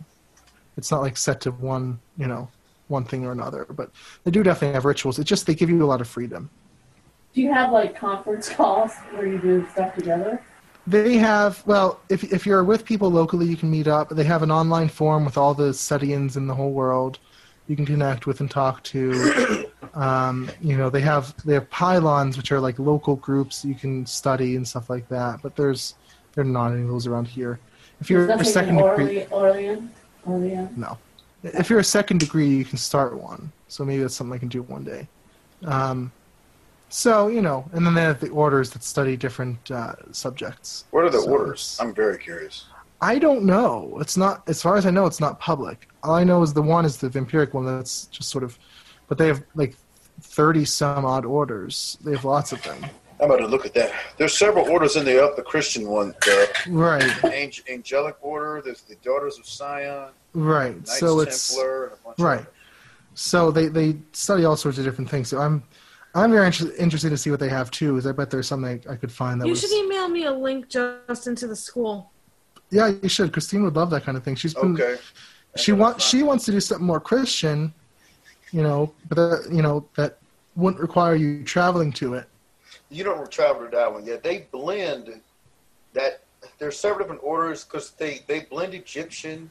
It's like the Mediterranean Christianity, mysticism, and magic. That's cool. So they blend the Egyptian with that, and they go all the way up there into Northern Europe and do some of that. That's really awesome, though. Wow. And it's a school? Yeah, it's the Goddess Christian School. I'm on one of their email lists. I don't remember the exact name of the school, but it's a lot of the. You have to send it to Christine. Goddess Christianity. Yeah, I got to find it myself. But yeah, that's why I like this one, because you don't have to travel. They send you all the stuff you need. They have a recommended reading list. Most of their stuff is electronic, so that's perfect for me. The stuff that's not, I can scan, and so it's that's what I'm checking. I'm really happy, and the more stuff I read about it, the more it feels perfect. Right. Yeah. Perfect for me, just sort of a click. So, there's no risk in checking out the first degree, because if you don't like it, you don't have to continue. It's supposed to be sort of an evaluation sort of process where you check them out, they check you out, and you can continue if you want to, and you don't have to. So definitely going to check it out and see how it goes. That's a good idea. But their rituals more magical or shamanic or just whatever? Their ritual, I'm sure they have different forms of it. You don't know. Yeah, I don't know what it's like. It's secretive. So. Yeah, I have no idea what the rituals are. They won't share those. But they're nothing like creepy or scary or anything. But like I said, all I know about it is about the 9 bells, or 9 rings of the bell. But other than that, I don't know too much. So yeah, that's what I'm checking out, and I'll keep everyone updated about how that goes, because I'm super psyched about it, and hopefully they respond soon. So that's it. Well, good luck with that. Thank you. I appreciate it. I know it's awesome. Sort of different, but I think it's this next step for me magically, because I just feel like it's all about evolving. I've learned a ton personally, from the gods, but I just feel like I need the next level, and They even said like one more thing, then we'll end. Either the current high priest or the most recent high priest of the organization. I don't remember which. His name is Don Webb. Weber. No, I was mistaken. It's Webb. Oh. I don't know if I misread it or told you the wrong thing. It's Webb. Oh. Anyway, Don Webb. He was saying how like before he joined, he was a really good magician. He said, he was a better magician than a lot of the other first degrees he was with, and maybe a lot of the second degrees. But you can't be arrogant and say, "Oh yeah, I have nothing to learn," and then just become stagnant. You can't do that. And that's what he was doing. And then he actually met the author of that Lords of the Left Hand Path, Stephen Flowers. I guess he's in the Temple of Set also.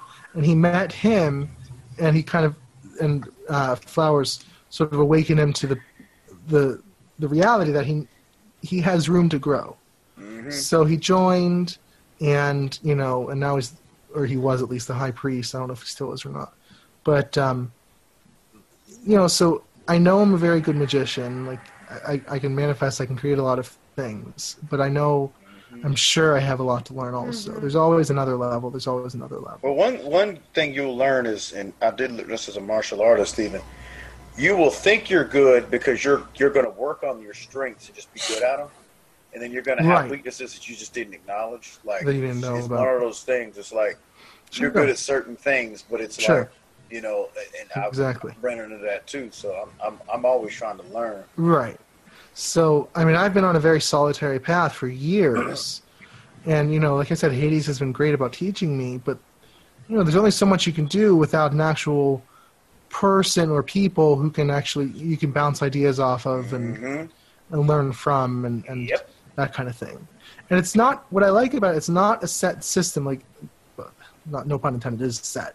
But, but you know, like, if you join, like, the Golden Dawn or the OTO or something like that, they have a very strict idea of what's right and what, you know, what magical practices you need to do, and there's no room for growth. This is what you do, and that's it. You study the Tree of Life, you study astrology, you study the tarot, you do all these different things, you do these rituals, and that's it, right? There's you can't breathe new life into it because it's a finished system. Frater X is awesome, though. Check him out when you get a chance. Really? He is But this is, you know, it's always growing. Like, people are bringing new ideas and they're being compared to the old ones, and things are being updated and added, and it's a dynamic system where things are always growing, right? So that I really like, because things are always growing, and I think a lot of the old ceremonial magic stuff is outdated, honestly. The stuff the OTO does, and, you know, whatever. Yeah, you got to be able to. Yeah, and remember, it's designed for, no offense, rich, white males. Exactly, right. It's just designed rich. Let me just say it straight up. Really? Rich, white. It really is. It's designed. The ceremonial magic is like basically practice. Well, it's about rich, white, straight males. That's literally what I've read. And or practiced by aristocrats. So it's because they had the time to do it. You know. Right. Right. So yeah, so that's what I like about this. So I mean, I didn't mean to take up so much time, but it's been really exciting. I've been doing this all week and, like, really excited about it. So that's what I'm working on. So I'll keep you guys updated and please. It sounds interesting. Yeah, I'm really excited about it. Somebody say something about a website. It was several months ago, and I tried to use it and it was inaccessible. About what kind of human you are or something, like, are you a creator? Are you a you know what? Rhea said that, but I don't remember the website. I don't either, but I wanted someone to do that for me because it was inaccessible. Yeah, and I thought I checked it out too, and it was inaccessible. So I don't remember. I thought you did it. I don't think so. I'm not really sure. You did something like that. I remember Rhea mentioned it, but I don't remember what the website was. It was long ago. Just don't do any rituals with blood. I'm sorry? Just don't do any rituals involving blood. They don't do that, though. They don't do any of that stuff. Pansies. I mean, I'm not against it. I just don't believe it's necessary. Really? I think that's very, very ancient, isn't it? You need to be careful with blood magic. Yeah, there's a lot of power in blood. You need to be careful with blood magic, though, because when you use it, it becomes really hard to unbind yourself from the spell if you want to. You don't want to mess with it, honestly, unless you Justin, you've got a really weird microphone. It keeps spelling up and down. It's really loud, and then it, like... I know, and then it gets soft again. Yeah. Sorry about that. Well, did you hear what I said about that? Yeah. Yeah. But, yeah, they don't do any of that stuff, though. It's very... I mean, I don't mean to say normal, but you know what I mean? There's nothing like... Yeah. It's very sentient. No creepy, like, things that, no skin across each other. Well, then why can't you get Christine's mom or... I mean, you can make because they don't care how normal it is. What am I going to say? No. Hey, I want to join a temple that's based on the left-hand path, the magical order, and a snake demon. Egyptian god Set. Would you please help me fill out the form? Yeah, they won't do it because they think it's a sin. I mean, they'll see it on the application, right? There's no way you can hide it, right? The name of it. No. Well, no, that's we'll not see on the application.